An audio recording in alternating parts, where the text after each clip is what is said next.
we talked about the game loop outside of Slip Worlds, right? You go into Mhm. Slip World, you get stuff, then you go to the homestead.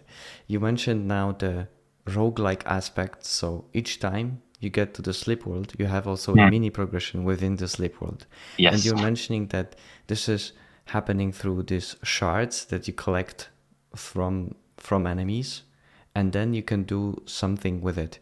What for me, if I when I think about it, it's kind of there are two conflicting things, right? On one hand, I have a loot that I'm getting from my homestead, Mm. and some abilities that I can, for example, a gun that shoots deals some amount of damage, and then you have a shards that they also need to influence you some way.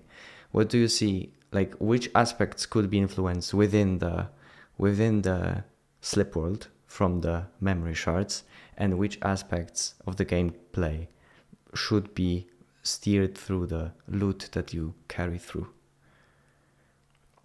That's a good question. I'm just seeing how in which order I'm gonna explain these different things. So what the way we're approaching it is that players ideally, I'm gonna back up even more. So what we were seeing was also like with the blockchain and with the concern of pay to win, we wanted to do something where like most of the power was coming from the shards. If we did something where like let's say 20% of your power was coming from equipment, then that should ideally be enough that players do want the better equipment. Maybe also just because it's nice to show off your achievements. You think the mesh looks good. You specialize, in fire resistance, so you can go to the desert that has a lot of heat, or like these different choices you made beforehand that kind of prepares you for the slip world.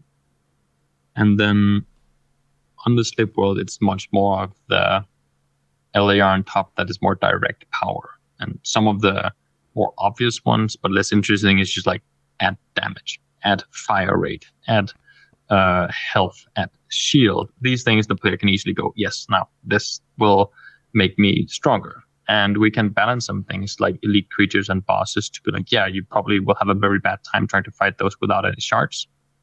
And then in that way, we kind of split the two progression tracks. You have a sense of, let's say we have 4 biomes in the game.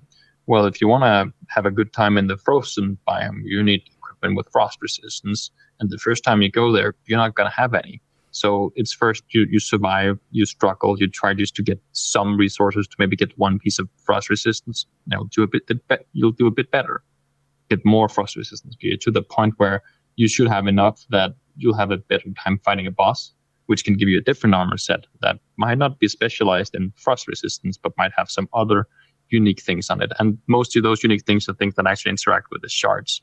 And the goal kind of becomes that the players will want, some of this boss equipment and some of this biome equipment, all for the reason that when they put shards into it, it's going to behave in a certain way, which is kind of the roguelike aspects of it, right? I think maybe I can give some examples of some cooler effects other than just health, shield, and damage, because they're kind of boring. Some stuff could be like if you jump while crouch sliding, you'll do a like long, fast velocity jump forward. Could be like a unique shard you could equip. Or whenever you fire a bullet with the automatic rifle, the fire rate increases. So instead of your bullet going, it goes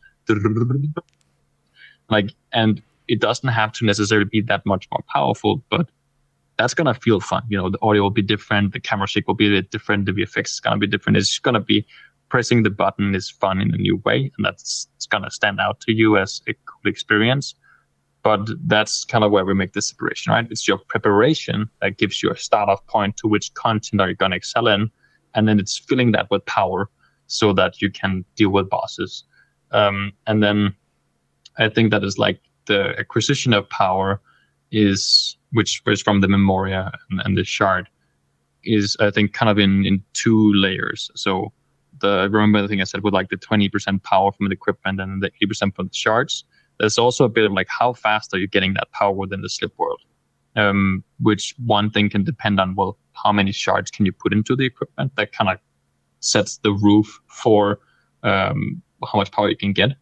And then there is the sense of like, well, where are you getting shards from? So you can imagine that we have points of interest where you can open alien chests and they have shards. But you also have massive structures where you pay with Memoria, and there's a limited amount of them in the world. So players will kind of like meet in these areas again to make the world feel alive and shared. But that's also risky. If you go there, you could drop your inventory. You could lose the Memoria that you haven't spent yet. And that gives you a different amount of power. So imagine that the player might be able to get 50% out of the 80 total you could get from shards kind of easily. And it's all potential power, right? Because you could also just get some shards that are not that great. Or you could just get the ones that are just like this shit. Which again is to the varied gameplay, to the replayability, the emerging gameplay that we're going for. And then the last like 30% out of 80 is more like, yeah, if you spend longer time in the Slip World, if you do the more risky stuff, you can get that more power, but that might also mean you can kill that one boss you might be able to more confidently kill 4. And it means that depending on your, like, let's say you don't want to kill bosses. Maybe you don't care too much about powering up. Maybe you'll just be fine with getting that 50%, which should allow you to at least compete with other players.